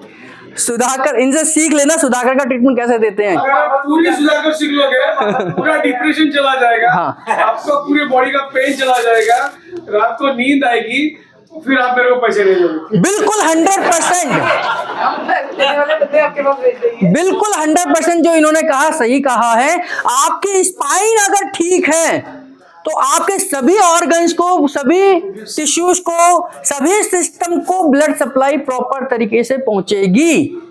अगर आपकी स्पाइन है, स्पाइन ही तो कमजोर हो जाती है, दिन भर बैठे रहते हैं, कोई फिजिकल मूवमेंट करते नहीं है, दिन भर में कोई एक्सरसाइज हम अपने लिए नहीं करते हैं, सुबह उठते हैं, नहाते धोते हैं, नाश्ता करते हैं, चल देते हैं, है ना। मैं उन लोगों के लिए बता रहा हूं, आप लोगों को ठीक है, सबको अपने बारे में मत सोचना है ना। उन लोगों को जिनको ये बीमारियां हो रही हैं, आप अपने शरीर की मूवमेंट तो करिए, अपने स्पाइन को स्टिमुलेट तो करिए। आपके सभी ऑर्गन, सभी 11 सिस्टम स्टिमुलेट होते हैं आपकी स्पाइन से, 11 सिस्टम आपकी स्पाइन से स्टिमुलेट होते हैं, और कहीं ना कहीं वो आपके जो नले की समस्या है वो भी स्पाइन से ही ठीक होगी। तो ऑर्गन क्लियरेंस और सुधाकर का ट्रीटमेंट जो हम देते हैं, सुधाकर, मैं ट्रीटमेंट का नाम ले रहा हूं, सुधाकर का ट्रीटमेंट जो देते हैं हम देते हैं। इसके साथ हमने CRT बनाई इन तीनों से, यानी कि आपके नलों को ठीक करने के लिए। ये तोड़ना, जो आप जो बोल रहे हैं ना, आपका वर्ड साइंटिफिक होना चाहिए। जब आप बात कर रहे हैं बीमारी को लेकर, ऐसे नहीं करना कि नले पक गए हैं, नले तोड़ दीजिए, नहीं, ये आपके न्यूरोथेरेपिस्ट के वर्ड नहीं होने चाहिए। आप साइंस पे काम कर रहे हैं, पेशेंट को डील कर रहे हैं, पेशेंट भरोसा लेकर आपके पास आ रहा है, और वो पेशेंट भी कुछ दिन बाद ये कहता है मेरे नले तोड़ दो, है ना। तो ये गलत वर्ड यूज नहीं करने, साइंस के हिसाब से बात करो कि आपके इंटरेस्ट है। ये दिल्ली और पंजाब में ज्यादा होता है नहीं तो इसलिए मैंने कहा कि ये समस्या ही दिल्ली से पैदा हुई थी, है ना। नहीं, नाभि नले कोड़ी की समस्या, नाभि तो शुरू से आ रही है, तो लेकिन उसका साइंटिफिक है, साइंस है। हम साइंस के हिसाब से उनको जवाब दें, साइंस के हिसाब से बात करें, और साइंटिफिक तरीके से अगर जवाब देंगे तो उनकी समस्या भी उनको समझ आएगी। और एक एलोपैथी डॉक्टर को भी समझना चाहिए कि इलियक जो है आपका पैरालिसिस, यानी कि स्मॉल इंटेस्टाइन के पैरालिसिस होता है, और उसको समझने की जरूरत है। अब आप इसके हिसाब से देखेंगे, डॉक्टर को बताएंगे तो उनको समझ आ जाएगा। तो हम ब्लड सर्कुलेशन पहुंचाते हैं, इसके लिए हमने CRT बनाई। CRT क्या है? काफ मसल्स रिलैक्सेशन टेक्निक। उसके पॉइंट बोलूंगा, वीडियो वगैरह सब आपको ग्रुप में मिल जाएंगे, ग्रुप में शेयर कर देंगे, है ना। तो उनको, क्योंकि फॉर्मूला बहुत लंबा है, तो CRT क्या है? Calf muscle relaxation technique. मैंने गुरुजी से जब न्यूरोथेरेपी सीखी थी, तो गुरुजी भी कहते हैं, आप लोगों को पता ही है कि हमारा स्मॉल इंटेस्टाइन में एक नर्वस सिस्टम काम करता है, एंट्रिक नर्वस सिस्टम। एंट्रिक नर्वस सिस्टम काम करता है। इस एंट्रिक नर्वस सिस्टम का कनेक्शन कहीं ना कहीं आपके काफ मसल्स के साथ है, क्योंकि काफ मसल्स पर ही हम गैस आई का पॉइंट देते हैं। गैस आई का पॉइंट कहां देते हैं? काफ मसल्स पर देते हैं। गुरुजी कहते हैं कि हम गैस आई से स्मॉल इंटेस्टाइन को स्टिमुलेट कर रहे हैं, यानी कि कहीं ना कहीं अगर आपको स्मॉल इंटेस्टाइन में, जो कि आपको नले की समस्या है, जो कि आपको इंटेस्टाइनल पैरालिसिस हो गया है, अगर हम उसको ठीक करना चाहते हैं तो आपको काफ मसल्स पर काम करना ही पड़ेगा। तो काफ मसल्स को रिलैक्स करने के लिए हमने CRT बनाई, मैंने यूट्यूब पे डाली। कितने लोगों को पता है? मैंने CRT का फॉर्मूला भी लिखा, उन पॉइंटों को कैसे देते हैं ये भी बताया, क्योंकि आप लोगों को सिखाना है, बताना है, साइंटिफिक तरीके से बताना है। तो CRT बनाई काफ मसल रिलैक्सेशन टेक्निक में, हमने 7 पॉइंटों का इस्तेमाल करा। अब इसमें भी मैं नाम बता देता हूं, जैसे काफ मसल क्लॉकवाइज, ये नया था, ये थोड़ा सा हमने अपडेट कर दिया। काफ मसल घिसाई, ये गुरुजी ने बनाया, है ना, गुरुजी ने बताया आप सबको। काफ मसल्स रबिंग, उसमें रबिंग का तरीका है, मैंने बताया। उसमें बॉटम ऑफ इट गुरुजी ने बनाया, गुरुजी ने बताया, हमें सिखाया, है ना। मैं एक बोलना चाहता हूँ, नया रिसर्च है, किसी को नहीं पता शायद, बॉटम ऑफ फिट देने से इंसुलिन बनता है। बिल्कुल। गुरुजी, इसलिए गुरुजी डायबिटीज पेशेंट को ये देते हैं, पर याद रखिए गाउट वाले को नहीं देना है, स्पर वाले को नहीं देना है। जिसको स्पर है, कैल्किनिस स्पर आता है, उसको बॉटम ऑफ फिट मत दो, और गाउट वाले को मत दो, और बॉटम ऑफ फिट से इंसुलिन बनता है। ये जो नॉलेज मिली ना, इसके लिए एक बार इनके लिए ताली बजा दो। कंप्यूटर उठा के ले आए। ये नॉलेज आपको मिल जाती है अगर आप इस वर्कशॉप में नहीं आते तो नहीं मिलती, है ना। तो ये जो वर्कशॉप जो ऑर्गेनाइज करी है, दोनों के लिए वास्तव में बहुत साधुवाद है कि ऐसा मंच तैयार करा है जहां पर सुधाकर जी आए हैं। मैं स्पेशली सुधाकर जी को बोल रहा हूं कि क्योंकि मुझे भी पता है ये बहुत कम जगहों पे जाते हैं, बहुत कम जगहों पे सिलेक्टिव। मेरे यहाँ आए थे क्लिनिक पर जब मैंने बुलाया था, लिया था भैया सबसे। देखो यही पे आया हूं। देखो, हाँ बिल्कुल, क्योंकि ये आपको सिखाने आए हैं, इसलिए पैसा नहीं लिया। अगर आपको ट्रीटमेंट करने आते तो जरूर ले लेते, है ना। तो इसलिए, और ये आपको फ्री ऑफ कॉस्ट, मतलब अगर मैं देखूं तो फ्री ऑफ कॉस्ट नॉलेज है जितनी आप सीख रहे हैं। इसका कोई भी ये बहुत ज्यादा चार्जेस नहीं है जो इन्होंने रखे हैं, हम जाने वाले हैं, उसका तो बहुत ज्यादा फीस है अगले महीने बहुत सारे लोग है ना, तो इसलिए फ्री ऑफ कॉस्ट है। और अगर ऐसे लोगों को सुनने का मौका मिल रहा है तो ये बहुत अच्छी बात है। तो bottom of feet, forward bending Guruji ने बनाया, आप लोग सबको पता होगा। साइड टी का सेटिंग गुरुजी ने बनाया, हमने थोड़ा सा मॉडिफाइड करा, उसका भी अल्फा इफेक्ट है गुरुजी ने। अब इसमें करना क्या है, बहुत सारे पॉइंट ऐसे हैं जो ऊपर से नीचे आते हैं इनमें, और बहुत सारे पॉइंट है जो नीचे से ऊपर जाते हैं। जैसे बॉटम ऑफ फीट हम नीचे से ऊपर जाते हैं, है ना, फॉरवर्ड बेंडिंग में हम ऊपर से नीचे आते हैं। बस थोड़ा सा ध्यान ये करना कि अगर पेशेंट को, क्योंकि ये मैंने वो पढ़ा और देखा भी, मैं उड़ीसा गया था, उड़ीसा मेरा ना फेवरेट राज्य है जिसको मैंने अडॉप्ट करा है अपने लिए, कि मैं अगर उड़ीसा में मुझे कोई फ्री ऑफ कॉस्ट भी बुलाएगा मैं जाऊंगा, क्योंकि मैंने उड़ीसा में बहुत मेहनत करी थी कि न्यूरोथेरेपी वहां पर पहुंचनी चाहिए। जब सभी स्टेट में, लगभग जो मेन स्टेट है सब में न्यूरोथेरेपी पहुंच चुकी थी, वहां उड़ीसा में एक भी नहीं था। तो मैंने उड़ीसा में जाकर, वहां अभी 5-10 न्यूरोथेरेपिस्ट काम करते हैं, और एयरपोर्ट के पास उतरते ही भुवनेश्वर में बापूजी नगर है, वहां पर न्यूरोथेरेपी सेंटर चलता है, बहुत अच्छा चलता है ना। और वहां पर हमारे माध्यम से 10 न्यूरोथेरेपिस्ट काम कर रहे हैं। और आपको बताता हूं कि इस न्यूरोथेरेपी, अठागढ़ एक गांव है, आदिवासी इलाका है, वहां पर अठागढ़ में भी न्यूरोथेरेपी हो रही है और बहुत अच्छी हो रही है। आप लोग कल्पना नहीं कर सकते कि एक दिल्ली से भी ज्यादा व्यक्ति वहां कमा सकता है। 40-50 लोगों को उसने इकट्ठा कर दिया था। जब मैं वहां पहुंचा मुझे लग रहा था कि मैं तो 2-4 पेशेंट ही होंगे, उनको देखकर आ जाऊंगा वापस। वो तो उसने मुझे बाइक पे बिठाया, कभी इधर कभी उधर, कभी उधर कभी उधर, और उसने इतने सारे पेशेंट इकट्ठे कर दिए। और मुझे पता नहीं था कि न्यूरोथेरेपी वहां पर इतनी पॉपुलर है। तो अठागढ़ गांव में न्यूरोथेरेपिस्ट हैं, वहां पर बहुत अच्छा काम है। तो मैं तो उड़ीसा के लिए, केवल उड़ीसा के लिए ऑफर है जो मेरा है, बाकी किसी के लिए नहीं है। उड़ीसा में नो प्रॉफिट नो लॉस में मैं जाकर वहां पर न्यूरोथेरेपी के प्रचार प्रसार के लिए काम करता हूं और करूंगा, है ना। नो प्रॉफिट नो लॉस का मतलब कि भैया मैं ना अपनी जेब से लगाऊंगा ना अपनी जेब में डालूंगा, कि जो आपका है वो आप करिए। उसमें केवल और केवल उड़ीसा के लिए मेरा यह है कि वहां पर न्यूरोथेरेपी और डेवलप होनी चाहिए। अभी 10 हैं, 5 न्यूरोथेरेपिस्ट वहां काम कर रहे हैं, 5 सेंटर चल रहे हैं, और भी अच्छा होना चाहिए। और वहां पर तो हम अपनी टीम को भी भेजते हैं। अभी मैंने एक हरियाणा से एक न्यूरोथेरेपिस्ट भेजा है एज ए थेरेपी, वहां सेंटर संभालने के लिए, तो अच्छा है। तो मैं बात कर रहा था, उसी पर आता हूं वापस, कि हम स्मॉल आपकी स्पाइन को स्टिमुलेट करके जो हमने बनाया सीआरटी, इस सीआरटी को हमने कैसे देना है। अगर लूज मोशन है, मतलब पेशेंट ये कहेगा कि मुझे बार बार होते हैं और लूज होते हैं, मोशन बार बार होते हैं, लूज होते हैं, तो उसको सीआरटी के जितने भी पॉइंट है, चाहे वो बॉटम ऑफ फीट हो, चाहे कोई भी पॉइंट हो, उसको नीचे से ऊपर देना है। एक मैं उड़ीसा जब गया था बता रहा था कि एक मसाज थेरेपिस्ट वहां मिला मुझे। मसाज थेरेपिस्ट वो पिंडलियों पे ही मसाज करता, पिंडलियों पे काम करता है। वो कहता है सर किसी को लूज मोशन हो मैं पिंडली से ठीक कर सकता हूँ, किसी को कॉन्स्टिपेशन हो मैं पिंडली से ठीक कर सकता हूँ, किसी को पेट की कोई दिक्कत हो मैं पिंडलियों से ठीक कर सकता हूँ। मैंने कहा अच्छा जी। बोले कि केवल मेरे मसाज करने का तरीका चेंज हो जाता है। अच्छा, अस्थमा भी पीने से क्यों होता है?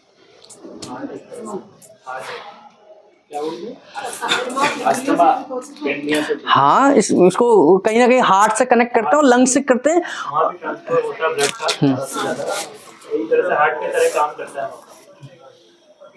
अस्थमा पे काम करिए। मैं बता रहा हूँ कि मेरा जो रिसर्च का पॉइंट जो है, मेरा पिंडली है, काफ मसल्स है। गुरुजी मुझे एक ज्ञान देके चले गए कि आपकी स्मॉल इंटेस्टाइन के नर्वस सिस्टम को एंट्रिक नर्वस सिस्टम कहते हैं, जो ब्रेन की सभी बीमारियों के लिए वो सभी हार्मोन्स, सभी न्यूरोट्रांसमीटर बना सकती हैं। भले ही ब्रेन 80% बनाता हो, स्मॉल इंटेस्टाइन 20% बनाती है, उनसे हम अपना काम चलाते हैं। ऐसा गुरुजी ने मुझे सिखाया, बस उसी ज्ञान के पीछे। और गुरुजी ने कहा कि हम स्मॉल इंटेस्टाइन के किससे स्टिमुलेट करते हैं, तो हम गैस आई पॉइंट से स्मॉल इंटेस्टाइन को स्टिमुलेट करते हैं। वो गैस आई पॉइंट कहां जा रहा है, वो हमारा पिंडलियों के ऊपर ही दे रहे हैं हम। तो पिंडलियों का कनेक्शन पेट से है, और पेट का कनेक्शन ब्रेन से है, और ब्रेन का कनेक्शन पूरी बॉडी से है। तो पिंडलियों पर काम करना आप सीख लीजिए। तो मैंने बताया कि अगर किसी को लूज मोशन है तो आप नीचे से ऊपर की तरफ दे दीजिए। अगर उसे किसी को कॉन्स्टिपेशन है तो जितने भी पॉइंट है भले ही हम उसे ऊपर से नीचे देते हो, मतलब नीचे से ऊपर देते हो, तो कॉन्स्टिपेशन में आप ऊपर से नीचे दे दीजिए। ये सीआरटी का ध्यान करना, क्योंकि कॉन्स्टिपेशन का मतलब ये नहीं है कि भाई मुझे मोशन ही नहीं आ रहा। कॉन्स्टिपेशन वो भी कॉन्स्टिपेशन है जिसको बार बार आने पर भी पेट क्लियर नहीं हो रहा, वो भी कॉन्स्टिपेशन है मेंटली कॉन्स्टिपेशन, है ना, कि वो 3 बार जा रहा है 5 बार जा रहा है, लेकिन हर बार करने के बाद उसे ये फीलिंग बनी हुई है पेट साफ नहीं हुआ, और हर बार उसका बंधा हुआ आ रहा है, लेकिन फिर भी उसके अंदर फीलिंग है कि भाई एक बार में पेट साफ नहीं हो रहा, वो भी कॉन्स्टिपेशन है। लूज मोशन केवल ये नहीं है कि उसको लूज ही हो रहे हैं, वो दिन में 3 बार जा रहे हैं और उसे तीनों बार लूज हो रहे हैं, ये भी तो लूज मोशन ही है, लूज मोशन ही है, उसे लूज हो रहे हैं, लूज है, चाहे वो जितनी बार जा रहे हैं। अब वो जितनी बार जा रहा है लेकिन पेट साफ नहीं हो रहा, तो वो कॉन्स्टिपेशन ही है, उसे लूज मोशन नहीं बोलेंगे कि वो। बोलूंगी मैं, हाँ आपको पता है कॉन्स्टिपेशन का कॉज क्या है, रीजन ये क्या है? Constipation is due to chronic acidity बिल्कुल, और हाइपोथायराइडिज्म। अगर आप पूछोगे कि बच्चों को 4 साल से कॉन्स्टिपेशन है क्या, स्कूल टाइम से, तो उसका हाइपोथायरॉइड पॉजिटिव मिले या ना मिले, हाइपोथायरॉइड की ट्रीटमेंट वो ठीक हो जाएगा, सिम्टम्स वही रहेंगे सारे। पर खाली आपका रिजल्ट अपना रिपोर्ट नहीं मिलेगा। देखिए मैं इसमें नवल सर, मैं कुछ जी। इसमें एडिशनल कर रहा हूँ। अभी जैसा सुधाकर सर ने कहा, बहुत बार ऐसा होता है कि आप पैथोलॉजिकली टेस्ट करें, रिपोर्ट में नहीं आता। मैं आपको एक पर्सनल एक अनुभव में शेयर कर रहा हूँ। 20 साल पुराना रोमेटिक आर्थराइटिस का एक सिम्टम है। 20 साल से वो लेडी सफर कर रही थी मुंबई में। उन्होंने मुंबई का कोई भी हॉस्पिटल छोड़ा नहीं होगा। क्या रोमेटोलॉजिस्ट मुंबई में कम है? एशिया के माने जाने रोमेटोलॉजिस्ट मुंबई में है। उस लेडी का मैंने सब कुछ चेक कराया Sudhakar sir, ANA, HLA-B27, uric acid, RA factor, CRP, ESR, जो आप कह लो, अभी तक रिपोर्ट में सब निगेटिव है। ना तो उसका हीमोग्लोबिन ड्रॉप हो रहा है, हीमोग्लोबिन भी बहुत अच्छा है। मैं आप लोगों से ये कहता हूं, एक कॉन्सेप्ट हमेशा समझ के चलिएगा कि रोमेटॉइड आर्थराइटिस का ट्रीटमेंट अगर पैथोलॉजिकली अगर डिटेक्ट नहीं हो रहा है, उसके लक्षण सारे पता कर लें आप, अगर उसको मैच हो रहा है, ट्रीटमेंट वही दें, रिजल्ट आएगा। आज वो लेडी एक सिंगल पेन किलर नहीं खा रही पिछले 6 महीने से। बहुत बढ़िया, एक सिंगल पेन किलर नहीं। ये न्यूरोथेरेपी का चमत्कार है। बहुत बढ़िया। यही बात पे thyroid and about this discussion होगी कल, जो क्लास हमारे राकेश विश्वकर्मा जी लेंगे, जी इसलिए एडवांस ताली हो जाए राकेश जी की। तो कल सभी आशा करता हूँ सभी आप टाइम से पहुंचेंगे। आज कुछ कॉम्पिटिशन के कारण हमारे कुछ एडवोकेट नहीं पहुंच पाए, कल ये सारे क्लासेस होंगे, इसीलिए आज हमने नागलक्ष्मी जी को बोला, रिक्वेस्ट किया था कि दीदी आपका कल का शेड्यूल था, आज आप कमान संभालिए आज ही। तो कल एक और इंटरेस्टिंग टॉपिक है, what is the requirement of research in neurotherapy, ये भी कल डिस्कशन होगी। राम गोपाल बढ़िया जी इस बारे में आप लोग क्लास लेंगे, बहुत बढ़िया। क्योंकि रिसर्च में हम अगर अभी पूछेंगे सब हाथ उठा लेंगे, हम रिसर्च में जाएंगे, लेकिन उसका जो रिक्वायरमेंट होती है, जो डिसिप्लिन होती है, वो भी देखना पड़ता है। तो ठीक है, कभी कंटिन्यू कीजिए जी, है ना। तो उसमें वही जाना है, उसकी सोच समझ के करना और इंटेस्टाइन पे काम करना है, ब्रेन पे काम करना है। काफ मसल्स आपकी बहुत नॉलेज देगी और काफ मसल्स पर काम करना सीखिए। मेरा जो टॉपिक है कि 2024 में मैंने केवल और केवल काफ मसल्स पर काम करना है। मेरे पास जो भी पेशेंट आते हैं हम उसमें CRT तो देते हैं, बस केवल इतना पूछते हैं कि आपको लूज मोशन है या कॉन्स्टिपेशन है, कि आपका पेट का कैसा रहता है, चाहे वो कोई भी बीमारी है, क्योंकि काफ मसल्स पर है। अभी डॉक्टर साहब ने भी बताया कि काफ मसल्स यानी कि आप अस्थमा ठीक कर सकते हैं, हार्ट ठीक कर सकते हैं, आप ब्लड सर्कुलेशन ठीक कर सकते हैं, आप ब्रेन पे काम कर सकते हैं, आप पेट पे काम कर सकते हैं। तो आप काफ मसल्स को पकड़ लीजिए, काफ मसल से ही आपके नले की समस्या भी ठीक होगी, काफ मसल से ही आपकी नले की समस्या ठीक होगी। और जो मैंने 3 डेफिनेशन आपको बताई हैं, इन तीनों डेफिनेशन पर अगर आप काम करेंगे, नाभि को सेट करना बहुत बड़ी बात नहीं है, नाभि को सेट करके बनाए रखना बड़ी बात है। उसके लिए हम सबसे पहले क्या करते हैं, पेन पॉइंट्स पर काम करते हैं, पेन पॉइंट्स पर काम करते हैं, यानी कि आपको डायरेक्ट डिजीज पर नहीं कूदना कि कोई आया पेशेंट, मुझे तो डायबिटीज है, तुरंत मुझे पता है 4 2 पी हेपरिन दे दूंगा, T8 प्लस दे दूंगा, ABD सेटिंग करा दूंगा, फोल्डेड लेग दे दूंगा, डायबिटीज का काम हो जाएगा।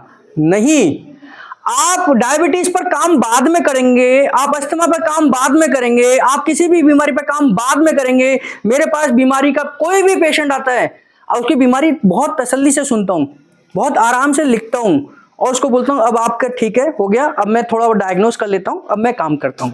ठीक है, हम सबसे पहले उसके पेन पॉइंट्स पे काम करते हैं। पेट के कौन से हिस्से में उसको दर्द है, चाहे वो हल्का हो ज्यादा हो, गुरुजी ने बताया 1+, 2+, 3+ सब कुछ बताया है, तो उसके पेन पॉइंट्स को आप निकाल दीजिए। पहला काम, बीमारी पे काम नहीं करना है। हम डायरेक्ट बीमारी पे कूदेंगे, कभी पेशेंट ठीक नहीं होगा। 2-3 दिन रिजल्ट तो आएगा, उसे अच्छा लगेगा, लेकिन फिर वही 4 दिन के बाद आपका सिर खा जाएगा। डॉक्टर साहब जो 2-3 दिन मजा आया था ना, उसके बाद ना फिर फर्क नहीं पड़ रहा, फिर आप टेंशन में आ जाएंगे। वो तो डिप्रेशन में है, वो आपको भी डिप्रेशन में कर देगा, है ना। बहुत सारे न्यूरोथेरेपी डिप्रेशन में चले जाते हैं इलाज करते करते, फिर वो ये बात सच है। मैं एक छोटी मेरे पेशेंट है, अच्छा आया हल्का सा स्टार्ट था ऑस्टियोआर्थराइटिस का, तो मैंने उनको बोला 2 महीने में आप ठीक हो जाओगे, इतनी गारंटी से बोला। वो तो मुझे पता है। डॉक्टर साहब आपने 2 महीने बोले थे, मैं तो बढ़ गई, मैं तो दौड़ रही थी। मैं बोला बात सुनिए, गलती पूरी मेरी है, मैं सॉरी कहता हूँ। आपको 2 महीने रेगुलर ट्रीटमेंट लेनी थी न्यूरोथेरेपी, उसके बाद आप ठीक हो गए, ये बोल रहा है। याद रखिए बोलने के टाइम पे भी। हाँ बिल्कुल बिल्कुल, ये ध्यान करना है कि हम क्या वर्ड यूज कर रहे हैं पहले दिन। बहुत सारे लोग कहते हैं, मैं आपको एक छोटा सा सिंपल सा उदाहरण देता हूँ। मेरे पास एक पेशेंट आई, मैंने गलती से बोल दिया कि आपके ना 3 दिन के 10 दिन का जो पैसे ना वो 4,500 रुपये हैं। मैंने बोल दिया उसको, अब उसने कहा ठीक है। फिर मैंने थेरेपिस्ट को बोला इनको ना 2 ट्रीटमेंट देने हैं और 1 घंटे बाद दोबारा देने, क्योंकि बीमारी ऐसी है। तो 5 दिन बाद उसका ट्रीटमेंट खत्म, क्योंकि 10 दिन का उसका ट्रीटमेंट 5 दिन में खत्म। बोला कि सर आपका एक, फिर हमने पैसे मांगे रिसेप्शन ने, काय के पैसे, आपने तो कहा था 10 दिन के लिए, 10 दिन के 4,500 हैं। तो आपने जो वर्ड यूज करे, फिर मुझे ध्यान आया यार मैंने 10 दिन बोला था। फिर मैं कहा कि सॉरी, 10 सिटिंग के पैसे 4,500 रुपये है ना। तो और वो मैं क्योंकि मैंने क्या वर्ड यूज करा, मैंने उसको बोला सॉरी। मैंने कहा ठीक है आपका 10 दिन हम करेंगे, क्योंकि हमने यूज करा है। तो आप जिस कुर्सी पे बैठे हुए हैं, ये जो सिंहासन है, वो कहते थे, वो क्या कहते थे, अशोका कहता था जिस सिंहासन पे, जो सिंहासन है उसकी ताकत है, आदमी की ताकत नहीं है, आदमी की वैल्यू नहीं है। तो आप जिस कुर्सी पे बैठकर बातचीत कर रहे हैं, उस कुर्सी की वैल्यू है कि वो आप पर विश्वास करेगा। मैं जब न्यूरोथेरेपी करी थी तो पूरे इंडिया में सबसे कम उम्र का न्यूरोथेरेपिस्ट था, सबसे कम उम्र का। मैंने 12वीं पास करी, मेरा 25 मार्च को उसका केमिस्ट्री का पेपर था और 1 अप्रैल को मैंने न्यूरोथेरेपी ज्वाइन करी। रिजल्ट भी नहीं आया था मेरा 12th का, वो लंबी कहानी है। तो 25 तारीख को मेरा केमिस्ट्री का पेपर था और 1 अप्रैल को मैंने न्यूरोथेरेपी ज्वाइन करी और दिसंबर में मैं बॉम्बे चला गया, है ना।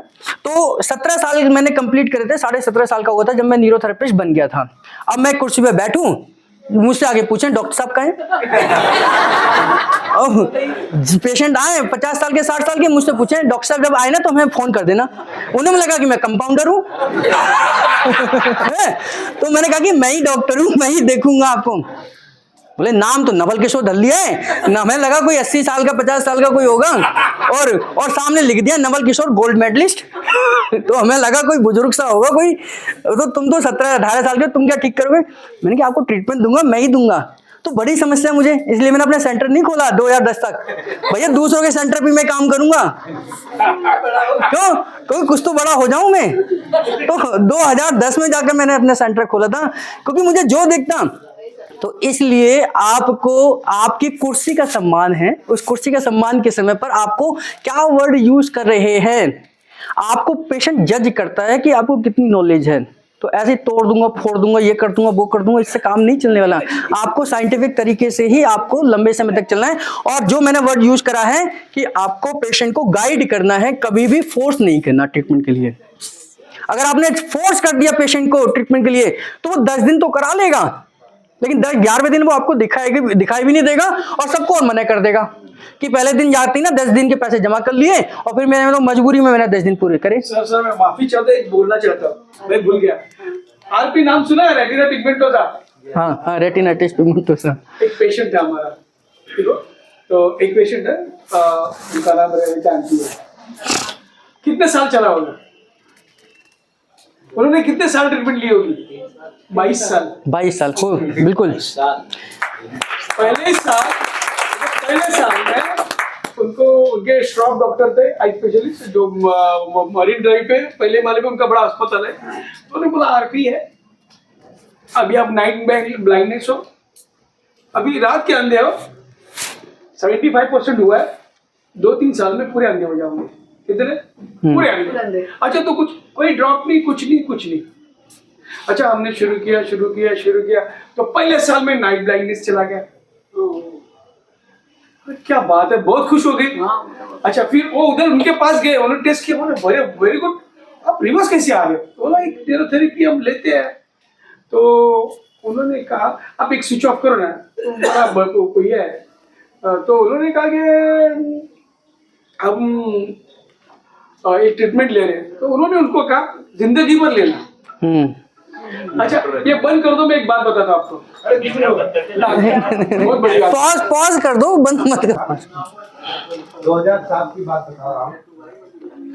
दोनों आँख की रोशनी चली गई और 2 MRI लेके आए, मैंने उसको भगा दिया। मैंने कहा 6 महीने बाद आना, तो 6 महीने बाद फिर वापस उसने आया। 6 महीने बाद जब उसने आया तो बोला कि अब आप डंडे ही मार के भगाओगे तो भी नहीं भागूंगा। फिर एक MRI फिर लेके आया, तो उसका विजन 4 दिन तो किसी लड़के के सहारे आया। 5वें दिन वो बस से उतरा और मेरे क्लिनिक में आ गया। हमने पूछा तो कैसे आए दिवाकर? बोला सर ऐसे देखते देखते आ गया। बोला थोड़ा रोशनी दिख रहा है। और आज उसको 17 साल हो गया और 17 साल से वो पूरी तरह से अपना सारा काम करता है। बहुत बढ़िया।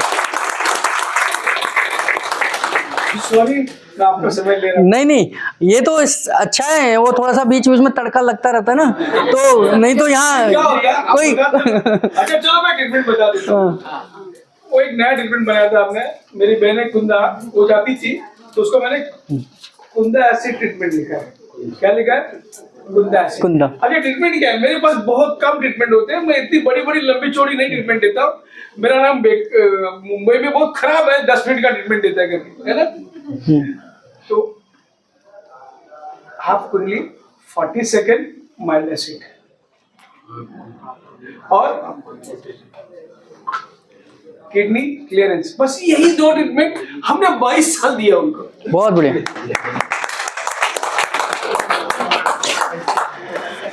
ये पूरा मैच्योर करवा एक हाफ कुंडली, हाँ, हाफ कुंडली। हाँ, और भी बोलता हूँ, कैंसर के पेशेंट आए, बात सुनिए। आपका टाइम कल का नहीं है ना? नहीं है। हाँ, इसलिए ठीक है। तो मैं 22 दिन में जो ठीक हुआ, मगर मैं थोड़ा कंसल्ट करता हूँ, तो हमारे ये सर थे, हाँ भैया, चलाओ मिलिंद वैद्य सर थे। तो मैंने उनसे फोन किया, सर मल्टीपल ग्वाइटर और पैपिलोमा कैंसर आया है, पैपिलरी कैंसर आया है। केम हॉस्पिटल ने मल्टीपल ग्वाइटर और एफएनसी टेस्ट दिया टाटा में। मैं दिन का काम बोल रहा हूँ, है ना? तो उस वक्त तो बोला है कि कार्सिनोमा डायग्नोस में दिया है और टेस्ट बाय टाटा हॉस्पिटल। तो जब दिया है तो दिया है, बोला ठीक है, क्या करूं? तो उन्होंने 2 सेंटेंस बोले थे, मैंने आपको बताऊंगा कि दैट इज द बेबी। और मैंने एक ट्रीटमेंट बनाई उस टाइम, और एक ट्रीटमेंट हमने केवल 20 दिन दी। 20 दिन के बाद टेस्ट कराया, कैंसर दिए। बहुत बढ़िया।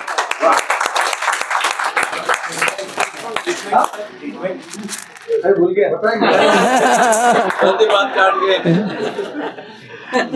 सॉरी। नहीं, वो दे देंगे आपको। दिल वाले हो गए।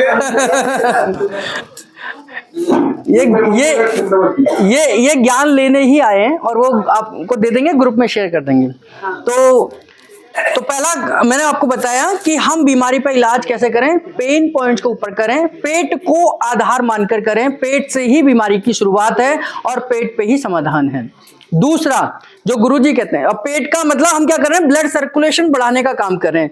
तीनों डेफिनेशन पर ही मैं चारों तरफ से आऊंगा, यानी कि तीनों डेफिनेशन की तरफ ही हमारा ट्रीटमेंट है। तो पहला हमने ब्लड सर्कुलेशन बढ़ाया पेट की तरफ और पेट के पेन पॉइंट्स पे काम करा, न्यूरोथेरेपी करती है। दूसरा, हम बॉडी के एसिड और अल्कलाइन पर काम करें, एसिड और अल्कलाइन पे ही काम करें।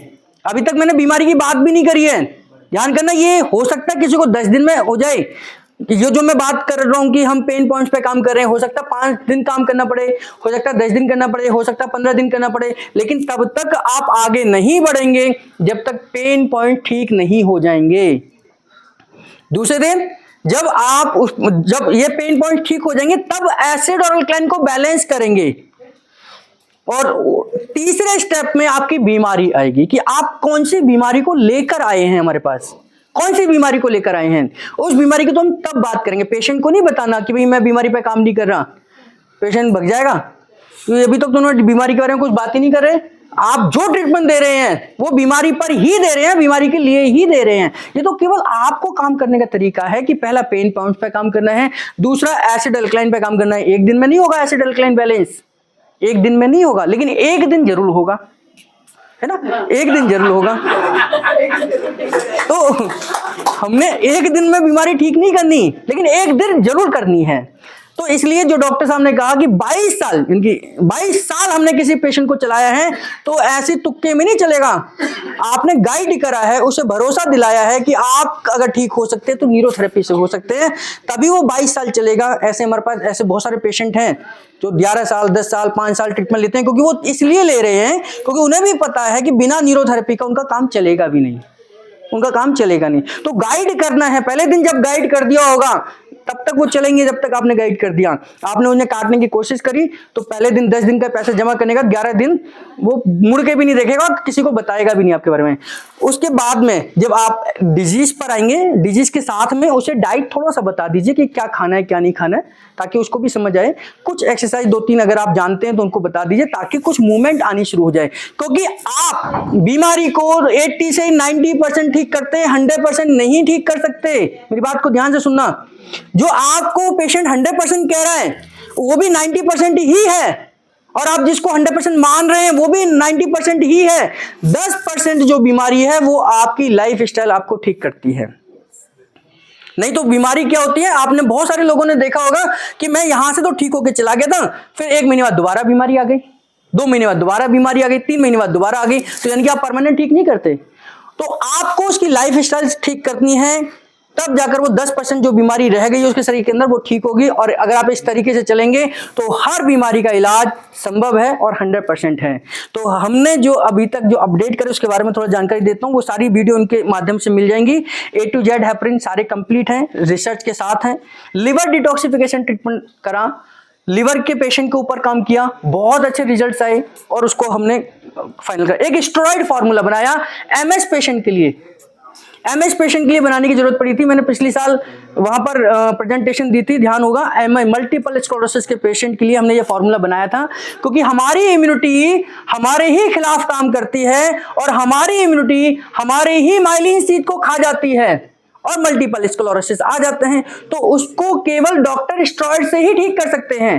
तो गुरुजी ने मुझे बताया था, मुझे मतलब आप सब हम सबको बताया कि बॉडी नेचुरल स्टेरॉइड्स बनाती है, तो हम क्यों आर्टिफिशियल स्टेरॉइड की तरफ जाएं। तो हम नेचुरल स्टेरॉइड्स को हमने इस फॉर्मूले से बनाया, ये भी जानकारी देंगे। CRT के बारे में बताया। हैप्पीनेस फॉर्मूला आपने सुना होगा उसका नाम, हैप्पीनेस फॉर्मूला। जिसको मसल्स पेन हो, नींद ना आती हो, उस तरीके के हैप्पीनेस फॉर्मूले पे बहुत अच्छा रिजल्ट्स है। आप लोगों को मैंने यूट्यूब पे ही बताया था, इसके फीडबैक दें, बहुत सारे लोगों ने हमें बताए और बहुत अच्छे पॉजिटिव फीडबैक हैं, है ना। ऐसे बहुत सारे फॉर्मूलेज हैं, वो सारी मैं इनके माध्यम से आप लोगों तक पहुंचेंगे। उनको अप्लाई करिए। उसमें मैंने बताया कि क्या फॉर्मूला है और किस पेशेंट को देना है। उसके फीडबैक जब आप हमें देंगे तो हमारा क्या है, हमें पता चलेगा कि ये फॉर्मूला काम कर रहा है या नहीं कर रहा है ना। तो लास्ट में मैं सिर्फ, क्योंकि मेरा लेक्चर खत्म है और बाकी का जो थ्योरी पार्ट है वो आपको इसमें मिल जाएगा, PDF में आपको वहाँ भेज दिया है ग्रुप में, तो वहाँ से आप देख लेना। और मेरा बस समाप्त करता हूँ कि हम उसी पे चलें पेन पॉइंट्स पे काम करें, एसिड अल्कलाइन पे काम करें। फिर डिजीज के लिए गुरुजी ने फॉर्मूले बनाए हैं, बहुत सारे फॉर्मूले हर बीमारी के लिए बताए हैं, हमारे पास बहुत सारी बुक है, वहां से डिजीज पे काम करें और साथ में उसको थोड़ा डाइट और थोड़ी एक्सरसाइज बताएं, तो पेशेंट धीरे धीरे करके परमानेंट ठीक हो जाएगा, चाहे वो नाभि की समस्या हो, नली की समस्या हो, कोड़ी की समस्या हो। ठीक, धन्यवाद। तो 2 लाइन थे मेरे गुरुजी के लिए, मैं वही कहकर आप लोगों इस लेक्चर को खत्म करूंगा। मेरे गुरुवर तेरे पथ पर हम सदा चलते रहें, तेरे पथ पर हम सदा चलते रहें, प्रेम आपस में करें और सबके संग मिलकर चलें, में करें और सबके संग मिलकर चलें। मेरे गुरुवर तेरे पथ पर हम सदा चलते रहें, तेरे पथ पर हम सदा चलते रहें, प्रेम आपस में करें और सबके संग मिलकर चलें, में करें और सबके संग मिलकर चलें, सबके संग मिलकर चलें। बहुत बहुत धन्यवाद। लाजपत राय मेहरा गुरुजी की जय।